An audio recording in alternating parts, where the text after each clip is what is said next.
Welcome to the Trauma Survivorhood podcast. I'm your host, Sarah, a certified trauma recovery coach with Full Circle Wellspring. You are listening to Between the Seasons. This is a bonus content series while we gear up to season 2 when our regular format will return. Each bonus episode is a very special interview. We've got authors, creators, founders, community advocates, trauma survivors, and all brand new friends of mine. Please enjoy. All right, so welcome back to the Trauma Survivorhood podcast. I have today Rose Jones with me. Rose is the founder of Let Rose Speak. She spent most of her life helping others, and it doesn't matter what her circumstances are. She has experienced a lot of adversities, struggles, and abuses from her life from childhood through adulthood. As a result of her experiences, it left her in a place where she was unable to express herself, unable to love and trust herself, and unable to love others in a healthy way. She found herself in a place of darkness and silence, and she stayed there for a really long time until one day she realized that her unhealthy decisions were affecting her children. She had to choose to continue the way she was or to break out, and she decided to break out. She knew it wasn't going to be easy, but it needed to be done. So she embarked on a journey of personal development and self-discovery. During her journey, she has seen that so many women and children were going the same way that she was, in that darkness and silence, right? She felt something needed to be done, but she had one problem. She didn't know where to start or what to do or how she could help. All she knew, she was one woman with one voice, and she had something to say. So she realized her voice was the only way to set herself free and help others. And from that, Let Rose Speak was created. Rose, thank you so much for being here today. We are so honored and privileged to have you here. Let's jump in. Tell us a little bit more about this story. How did you overcome so much adversity and trauma to where you are now? Like I said, like you said in the bio, it's mostly was the motivation of my kids. I became like a helicopter parent where I hovered over my kids to the point that they kind of resented me. Like, mom is overprotected. Mom is not allowing me to do nothing. Mom is not allowing me to have a life because I was so scared that they were going to encounter the same things that I encountered because most of my trauma came from family. So all I have around me is family. So if I allow them to go to family house or I allow them to go to a friend house, people that I trust is the ones that gave me the most hurt. So I didn't want them to encounter anything that I'd encountered. So I kept them isolated, just like I isolated myself. Like, oh, if I keep my eyes on them, I can keep them safe. So the best way for me to feel comfortable is to isolate them and isolate myself where they can't go 30 feet away from me. Outside, like we have a park, they can't go further than I can keep eyes on them. Like in school, I'm always checking on when I'm over protective. And it put a big wedge between me and my kids to the point where I thought because I was a helicopter parent that I knew everything about them. Come to find out I knew nothing about them because they didn't trust me. They trust if they told me something that I will overreact on it or I will punish them or they'll get in trouble for just trying to be them, you know what I'm saying? So I really blocked my kids' growth because of my trauma. So Wow. when I started to realize that, I'm like, something has to change. Like I cannot do this anymore. Like I love my kids. And the goal of me doing this is to protect them, not to hurt them or put them through what I've been through. So at that moment, I had to make a choice, like either continue what you're doing or you have to do something new. I don't know what it is, but you got to do something new. And that's when Yeah. I started to just slowly walk away from what I was doing and just try to give a little bit of blind trust. Like you can't, and so I had to tell myself, you cannot protect them. Like eventually they'll go into the world and you didn't prepare them to go into the world. You prepared them to stay in the house. So, and because you prepared them to stay in the house, but they're going to want the world even more. Mm. So I had to go back and try to pretty much reparent myself. Yeah. In the process of me reparenting myself and just working on me, like learning how to love me and understanding, like, yes, this did happen to me, but this is not Mhm. currently happening to me right now. It's had to Right. remove that I'm out of that situation now. Like I'm no longer sitting in that situation. So I can live a little different. And it Yeah. was that moment that I had to do that separation. Like, yes, this situation is still affecting you, but you're no longer in it. So you don't have to live like you're in it. Right. Yeah. Right. Wow, that's beautiful. What did that reparenting? I love that word, right? I did an episode all about reparenting and remothering and refathering. Both aspects of that are very real for people who have been through that childhood trauma, whether it be emotional neglect or all the way to, physical and sexual abuse, right? Just to re-teach yourself what you can now be your own parent. You can be your own mother and your father to yourself is what that term means for those of them listening who don't know. What did that look like for you? That was pretty much talking to my inner child, telling Yeah. myself that it's okay. It's okay to have emotions. It's Yeah. okay to express how you feel. It's okay to do things that you're scared of. You know what I'm saying? Like, you know how your parent give you that encouragement? I had to give my own self that encouragement. Like, it's okay. I have to talk to myself like my parent would talk to me. Like Yeah. those things that you would get as a child, you have to do for yourself, like that encouragement, the talking to yourself, that getting out of bed when you don't want to get out of bed, knowing that you have responsibility. Your parent would tell you, like, I know you want to sleep, but we have things that we have to do. So we're gonna have to reschedule that sleep. You know what I'm saying? Like motivating myself, getting those words of encouragement, just doing everything that a parent would do, I had to do for myself. And it was hard. Like Yeah. it was not easy at all. It was like, yeah, I don't want to do this. This is hard. It's like a roller coaster. Like some days I will be on cloud nine with it, and other days it's like it's heavy. It gets really heavy sometimes. And when it gets heavy, it's sometimes you just want to go backwards. You're like, it's Yeah. heavy, like I can't carry this no more. Like this is Right. really hard. And then the bad part about reparenting yourself, why being a parent that you have to parent your kids at the same time. So you have to deal with what you're going through and deal with what they're going through at the same time and Yeah. try to stay level headed. Yeah. Yeah. So that was like my biggest battle. And my son and two of my daughters have ADHD. Oh, So yeah. on top of that, it's like really a roller coaster because they're with ADHD, your emotions is really heightened. So I'm emotional, they're emotional, trying to teach myself to regulate my emotion and keep their emotions in check. It was crazy for me. It was really overwhelming. Yeah. But I had to learn how to do that. Most way I really did it, I had to realize like growing up, like they tell you therapy is not it, but I got to a point where I couldn't do it alone anymore. So I went Yeah. to therapy. We did CBT and she taught me how to kind of regulate my emotions and just use my wise mind and realize, acknowledge your emotions and Yeah. acknowledge that they're just emotions. They're not Yes. good Yeah. or they're negative and just find their purpose. And that's what I had to learn how to do, to find a purpose of why I'm feeling this way. Not that it's a negative thing or a positive, but why am I feeling this? Find the root of why this emotion is erupting at this moment. Right. And that's pretty much how I kind of worked through that process. That's beautiful. Yeah, CBT, cognitive behavior therapy. I did an episode on that a long time ago as well. Super important because even if you don't need all of the tips and tricks and techniques that come with cognitive behavior therapy, it's teaching you to hear your own mind. Do you have a really strong inner critic? Why did you just talk to yourself like that? Can we reframe that? Like with trauma recovery coaching, what I'm doing a lot with my clients is, hey, can I offer you a reframe? Except for I'm out of the equation with CBT and you're doing that to yourself. Hey, you know what, brain? Let's think about this in a different way, right? And I love that, like the following the emotions too, following body sensations and emotions. Like, why am I feeling this pain or why am I feeling this emotion? Where's that coming from? And if you follow that, that's huge because you're going to find like roots that you might not have even known were there.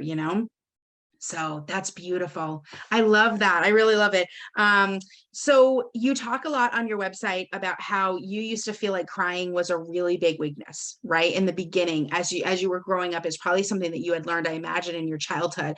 Can you just speak a little bit about this emotional transformation? What happens when you learn it's okay to just let yourself bubble up, maybe break down, explode, let it go, cry. What is that transformation like? Yes, as a child, like my mother, we grew up in a Black family where it's a lot of independent women. So Yeah. you had to get it together. Like, it's not, you don't have time to break down. You don't have time to sit in your emotion. You don't have time. You got stuff to do. You need to get it done, regardless of how you feel. And with that being said, my mom taught me that from a young age. With that being said, I never ever had a moment to break down. Like, I never had, even when I'm sad, I didn't have a moment. I had to keep going. I had to get good grades. I had to do this. Like, I was my mom A student. So to get her approval, I had to prove that I was it. So no matter if I was struggling, I couldn't let people know that I was struggling. Like, I just had to figure it out. I just had to Yeah. figure out how to accomplish the goal without breaking down. And that's what I Yeah. learned. But as I got older, I kept doing it and I kept doing it and I kept doing it. And then one day I hit my capacity. Like, Mhm. and I was like, what's wrong with me? Like, hold on. Um, I feel like crying right now. Like, but nothing happened. I just woke up like what's going on? Like, I felt like my body felt full and it felt like nervous. And I'm like, what's going on? Like, I just start crying, like, oh, why I'm crying? Like, this is not cool. Like, this is not cool. Like, I gotta go to work. I gotta go do other stuff. I gotta socialize people. I need to get together. And I couldn't get it together.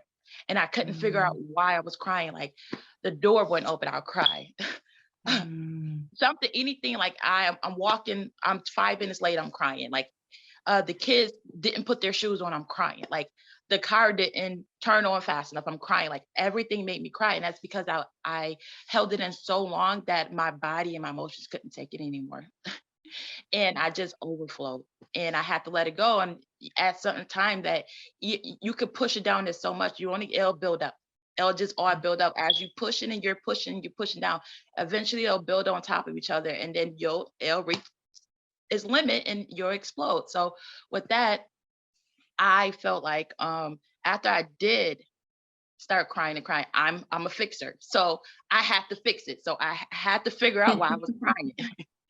So Yeah. as I did the research, I just kept talking to myself, talking to myself. And then I realized that I cried because I never cried before. I never knew what it felt like to cry. My body was craving a release, a release. It needed comfort and it was too uncomfortable. And the Mm. only way for me to get comfortable is to release this. Like, it was too much and it was too much pressure, too much stress. And your body, it will heal itself if it can. So regardless if you want it to or not, it's gonna do what it has to do. So Yeah. it can live and it can live forward and move forward in life. So it's like, I'm not gonna allow you to damage me. So regardless of what Right. you're saying, I'm gonna do what I need to do. So that's what pretty much happened. I overflowed and then I talked to myself. I walked to myself. The method that I did do to pretty much get through the crying was mirror work. I just Oh, talked to myself great. a lot in the mirror. You know what I'm saying? Talk to Yes. myself. So like a lot of people like to talk to themselves, but like I like to do a lot of self-awareness. And when I do self-awareness, I think it's best if I talk to myself in the mirror because I can actually see myself. Yeah. You could talk to yourself sitting on a couch or sitting yourself and you just have a conversation yourself, but it's different if you can see yourself.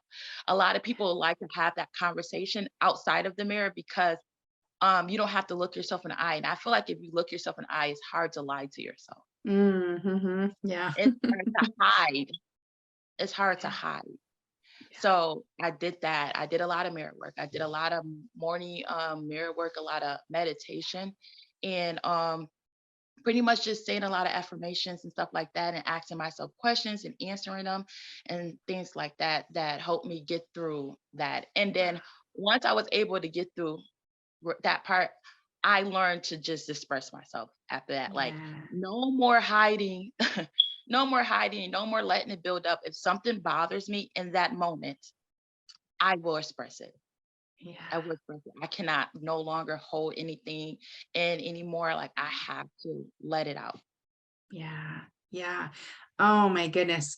I've always called it mirror time, and Yeah. I way prefer mirror work. So I'm gonna steal that because it Yeah. is work. I haven't done it in a while, but for a very long time, like a year or two, it was a habit of mine to sit with a timer for 5 or 10 minutes, depending on where I was at in my journey, and sit in that mirror. And you're right, it's so much harder to lie to yourself from yourself in your eyes, right? And it's also harder, if you found this, to accept the affirmations. It actually makes them sink to a different place, because you're like, to say something like you're beautiful, you're worth it, you're enough is harder when you're looking in a mirror, but it actually is also more effective. Did you find that as well with this mirror work? Yes. Yes. Yeah. Because Yeah. when you do start believing it, it's actually coming from you. Yes. Yeah. That, Yeah. that's what's the empowering part, because a lot of people tell you the same things outside in this world, but you don't believe it. Like, okay, Okay. I hear you. I hear you. Right. But when you tell it to yourself and you start to believe it, it's like, oh, I hear you. Yeah. I hear you. I hear what you need. I hear what you want. I can do Yeah. that for you. I can do that for Yeah. you. Yeah. So affirming. It's so affirming. Also, the thing that I found was when I say something, like I'm reading out of like an affirmation list, and then I see my own expression, like, oh, okay, she could accept that. Okay. Like the girl in the mirror could accept, oh, that one, she looked like that made her almost cry, or that looked like she was like, did not believe me. Let's work on that one. So it sounds like it sounds crazy, but you're literally having a conversation with yourself. And that's really important. Yeah. Yeah, that's It's just so like cool. having a conversation with someone else. It's like Yeah, when you're having a conversation with someone, you can see when they're uncomfortable. You can see if you right. said something that bothers them, Yeah, and that's the same with yourself, and that gives you that acknowledgement. Like, okay, that's that self-awareness. Now I need to be aware of why. Let's do the dig. right. Let's dig. Let's dig. Yeah, Yeah. yeah, let's follow that. Oh, that's Mhm. amazing. That's amazing. What was for you some of the biggest lies that your childhood trauma had you believing for a long time? The one that I'm still really working with is I'm enough Mm, and I'm worthy of love. Um, Again, my love comes from service. And I mm, feel like if I'm not at service, I don't deserve love. So um to acknowledge someone to love me just for being me is still hard for me because I'm still in this process. yeah, But I accept it now. I'm willing to accept love. Before I used to just allow, I can't accept it without me doing something for you. Now I allow people to pour into me, where before mm. I was the poor. Yeah. Yeah. Yeah. Can you speak for a second? Because I just know from personal experience. Can you speak to us about how uncomfortable that felt in the beginning and how you were able to move through that uncomfortability? Oh, it was very uncomfortable. I would run. Like, so, especially in relationships. So when people start to pour into me, I will reject them. I will reject them. I will find a reason to push them away, or I will act a certain way to push them away. And it becomes like to the point where I get lonely. Like, I don't want to be by myself.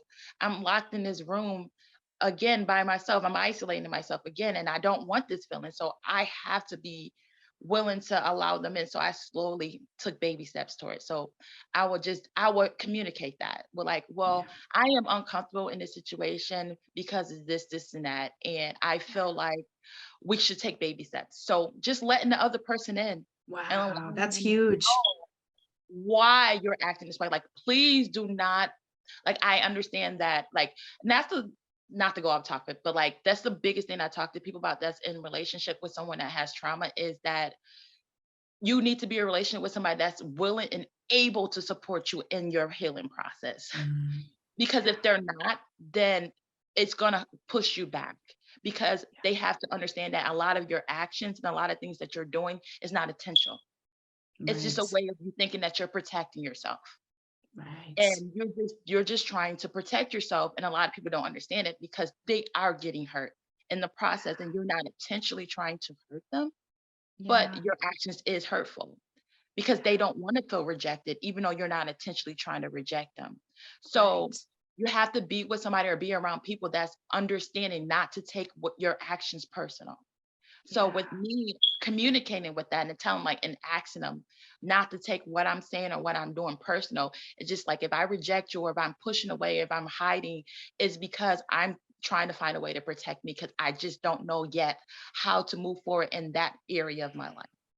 Right. So it's just Right. mostly like communicating with the people around you and communicating with yourself and Right. just not allowing yourself like, oh yeah, I acknowledge that I can't move forward in this area, but just not letting that sit there. Mm.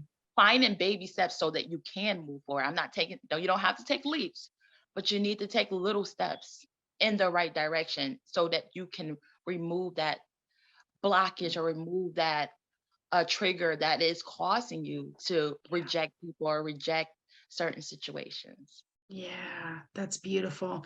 For people who are watching, I'm going to rewind back to when she said I would run because my face was like, what? I'm about to learn a new coping skill. You would just go for a run. And then I connected to like, oh, wait, she's talking about like she ran. Oh, that makes more sense. So I thought I was like about to learn a new coping skill. I was like so excited. Like, yeah, we're going to conquer this by running. But I'm like, oh no, she meant she used to run. But what I think is super, so that's just my face for people Yeah. who were watching this on YouTube. But the importance there, did you get good feedback? Did you ever get people who they heard you and they were like, yeah, I'm not able to do that with you. I Thanks for had, giving me the opportunity. Like, what was the responses? I had both. Mm, I had people that understood and they was yeah. ready to help me. And then I had people that was like, I'm just not where you need me to be in your life. Mm, And for that, I'm going to have to exit because I feel mm, like I would make your situation worse. So your honesty is what I needed because a lot of yeah. people would not be honest with you.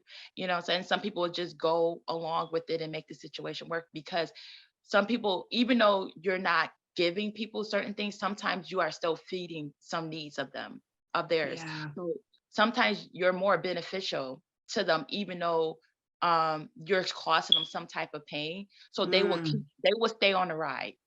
yeah. Yeah. But I was lucky that some people Yeah. did not, and they Yeah. decided to exit. That's very loving, right? And I feel like they were probably mirroring your honesty, right? They were like, well, geez, if Rose can tell me what she's really feeling and what she needs from me, I can feel safe to do that with her. I bet people felt like that with you. There was a vulnerability there that you displayed that was appreciated and was given back to you. So, Yeah, wow. what I did was create a safe place. It's a no judgmental conversation. So before I Yeah. would go on a conversation with somebody, I would ask them, can we have a no judgment conversation Mm, where we're free to say whatever without judgment and when we exit this conversation, it stays in that safe place. wow. I Yeah. So they love know, it. yeah. So they know when we went in that conversation, nothing was gonna leave that conversation. It was not gonna be brought up Mm. again unless we go back into the safe place. Yeah. Yeah. To our friends watching and listening, that, my friend Rose, that is great relationship advocacy. That is vulnerable, positive relationship tactic right there. And that's great, especially because you need to basically bare your soul and you need to feel safe enough to do that. But to give that honor of safety to someone else, maybe not knowing even everything that they've been through, that was a gift that you gave to those people. And that's beautiful. That's really beautiful. I just want to honor and acknowledge you for that because that's a great little technique right there. I love it. Yeah. Yeah. So here you are now with Let Rose Speak. I could chat with you all day. I'll tell you right now, Yeah. the energy I love. Tell us a little bit more about this community you have built. You call it the Sisterhood. What is this community? Fill us in. Let us know. So it's called Healing for My Sisters. It's a community for women that been through trauma, domestic violence. I have a history of domestic violence and trauma. Yeah. So I want to give them a safe haven. And Yeah. inside this community, I help them work on their trauma. Like I'm not a specialist in trauma, but like I just talk to them. Like, I feel like if I had a community of women when I was going through what I was going through, Mm. it would have been so much better for me. And I Yeah. wanted to give that to all the other women that is going through what I'm going through. Like a lot of people walk in silence. A lot of Yeah. people do this alone and they don't know that it's a community of women Mm, around them that is going through the same thing. They just don't have a safe place to express themselves. So I yeah. wanted to give them that safe place while also giving them some skills Mm, to work through their trauma. You know what I'm saying? yeah. So my, like I said before, my biggest issues that I dealt with, I didn't know it was okay not to be okay. Right. So a lot of women don't know that. So I want to give them a safe place to know that it's okay not to be okay, and give them the safe space to know that if they're not ready, they're not ready. You know what I'm saying? Right. Like everybody wants you to be ready. No, it's a process and your process is on your time. Yeah. And Yeah. long as you communicate that with people and let people know where you at and things like that, it should be okay. Yeah. A rush process is not a good process to me. Right. Say that again. Yeah. A rush process is not a good process. So, and I Yeah. know that 'cause I'm still in my process, and I was like, but I know this, I'm in my next level of my process, and it's time for community. And I want to bring everybody in the community with me so they can help me heal as I'm helping them at the same Yeah. time. Yeah. Yeah. So beautiful. That's really amazing. The community, like you said, if you had had something like that, to hear that there were other women struggle, like this is like a peer support situation, you are trauma informed based on your trauma experience, even if you don't have a huge degree or a background in trauma training. But peer support is super important. The community based system is highly proven. I mean, you look at things like AA and NA. We're actually going to have an episode in a couple of weeks here, from community advocacy leaders, and some of these peer support programs are just as life changing as having one-on-one, consultation with therapists and coaches. So, such a great support there. The work that you've set this up just using your learned experiences, to me that is amazing. So I congratulate you on that. What are you seeing when people are entering the sisterhood community? What are you seeing are some of their setbacks when they come? What are some of the reasons that have helped them from finding help and from finding healing for as long as they have? Or are you finding people kind of jumping out of the gate, coming right in, like right after childhood and entering in soon? Or are these people like you who've kind of struggled for a while? Most of their biggest issue is trust. Mm, They don't trust people. So they come in with a lack of trust and lack of understanding of why they don't trust. So that's like the biggest issue. And then just going through the issue of trust and self-awareness. They're lost. They're yeah, lost and confused and don't know where to start or what to do, but they at a point where they want to start, but they just don't know how. Like yeah, I want to start healing. I'm sick of tired of feeling this way. I'm sick of tired, but I'm confused on where to start or why I'm feeling this way. And I just need a little guidance. yeah, Yeah. yeah, yeah. Bill, so you're really starting from the ground up, Yeah. building relationships with people. That's what I do as a trauma recovery coach as well. I mean, you can't help someone until they feel like they can be in a trusting, safe relationship with you. So this is you now applying what you've learned, being vulnerable in your primary relationships. Now you're extending that to an entire community, showing them vulnerability, showing them that this is a trustworthy organization and community of helpful. Everyone's healing on the same plane, like everyone's in this, like no one's here to take advantage of anyone else. So that's exactly how we want to do this, right? It has to start with relationships. Yeah. Yeah. It's like Yeah. a safe place I made, making it for a community, making the whole Yes. community into a safe place. Yeah. Yeah. Beautiful. Beautiful. So I always like to ask all of our guests, and you have already given us so many great coping skills.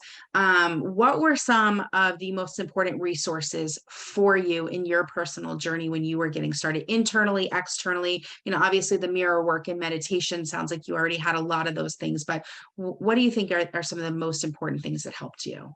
I think it's kind of like meditation, but is your own meditation. I call it release work. And Mm, that is it's like release work where you have this meditation behind you, like this music is alpha. It's like an alpha wave behind you. yeah. It's like reprogramming your subconscious mind. And as you talking to yourself, where you're disclosing what's going on with you in your current Mm, time. yeah. As you disclosing what you're going through in your current time, you still tell yourself, I love and accept myself as is. Like, Mm, I know I'm going through this right now. This is what's happening. This is how I'm feeling. And, but while I am in this state, I still love and accept myself. And it's okay. And then you tell yourself, like, maybe it's okay if I let this go. You know what I'm saying? You're giving mm, yourself permission to let it go. But then you're telling yourself at the same, that's why you put the word maybe. Maybe it's okay. Because if you say yeah. maybe, that gives you an option to go forward or backwards or stay where Right. you know what I'm saying? It Right. gives you that opportunity to Right. choose. Right. So, and after that, you create a new vision. Like, maybe if I do this, I will Mm, feel this and I'll be able to let go of this. So at the same time, you're acknowledging what's going on with you. That's your mm, self-awareness. You're giving yourself permission to choose which direction you go. And then you give it with giving yourself choose, you create that choice for yourself. yeah. So when it's time for Wow. you to move forward, you already know how to do it. Yeah. And it sounds like no judgment there either, right? Because when you're Yeah, saying no judgment. maybe, No, no, yeah. no judgment. It's your choice. It's Yeah. okay. If you do it, it's okay. If you doesn't. If you don't, Wow. it's your Wow. choice. Wow. It's That's giving you great. options. And 9 out of 10 with you giving yourself, and then through that process too, you still love and accept yourself, and you let yourself, I'll still love and accept myself if I don't choose this. So Right. you're still giving yourself love and compassion in the process of choosing, regardless. Mm, So, and let yourself know that you'll still be loved and accepted regardless of your choice, regardless of what's yes. going on, and regardless of how you're moving forward. And I do those sessions with my members inside the community like once a month. I teach them different ones, like it's different, like for new beliefs or Yeah. inner child, just like different ones. I do it with them like once a month inside the Wow. community. Yeah. That's great. That is great. It's the reshaping and the reframing. And there's some vision work in there also, right? Like trying to imagine what it would be like if I make this choice and then deciding how you will feel when you make that choice, like actually putting yourself in there and visualizing that and bringing your body with you and your somatics and how will this feel? That's great. Yeah. Yeah. And talk about who you will become if you do embody Yeah. this new vision. Like if I embody this, who would I become? What would I create? How would Yeah. how would I create it? You know what I'm saying? It becomes one. Just Mm, connecting with yourself. And then you start to feel like, oh, this felt good. Because then I'm telling you to feel it. Like I want you to sit with it like it's happening in this moment. yeah. And I have allow them to sit with those heavy emotions too. Yeah. You get to sit Hmm. with the heavy emotions and you Yeah. sit with the good ones and you get to choose which one you want to move forward. 9 out of 10 people move forward towards the good ones, but Yeah. or they stay in limbo sometimes, but Yeah. they usually don't go back. Yeah. Well, and if you've released it and you've worked on Mhm. the root of what was causing it, you don't need to hold on to it anymore because the So, root has found healing. So, yeah. Yeah. Very beautiful. Rose, thank you for all of the work that you're doing in the community. Thank you for who you are. Thank you for continuing on your healing journey so that you can help others heal. Tell us where we can find you. Plug your website. Let us know how we can get in contact with you in case any of the viewers or listeners have any questions for you. Tell us where we can find you. okay, you can find me on Facebook, Instagram, TikTok at Let Rose Speak. And my website is www.letrosespeak.info.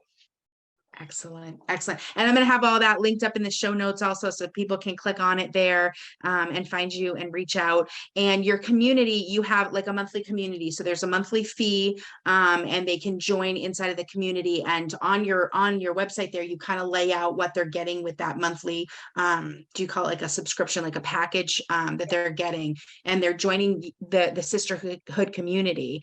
And then they get all these great things, including this monthly resource, like you were saying, man. Yeah. Yeah. Beautiful setup. Yeah. Yes, it is. They'll get like inside the community also, it's not just about healing, it's about education too, because Mm, a lot of information people lack. So I'm just right. educating more about like the traumas that you could go through, domestic violence, mental illness, and all those areas in your life that you might not be aware that you might be going through and you're not knowing. Right. PTSD. I currently battle with PTSD. Yeah. So I didn't know what PTSD until my therapist. I'm like, oh, you got PTSD? I'm like, what? That don't make sense. Like, no, you're reliving every moment in your life. So, Wow. like, I go Yeah. cover those mental illness. I cover domestic violence. I cover like different things of what you're going through, different types of domestic violence and stuff like that. And I do that on a weekly basis, also That's inside the excellent. community. Oh, beautiful. Beautiful. So, so much value there. So, so, so much value in the sisterhood community. I really, really appreciate all the work that you're doing. You are just a pillar of light inside of the survivorhood community. So we honor you and we thank you. Rose, we appreciate having you on today. Thank you so much. Thank you so much. I appreciate it. I have fun. Thank you for listening to Trauma Survivorhood Between the Seasons bonus content. For more info and show notes, check out the episode guide below. Until next time, be well, survivors.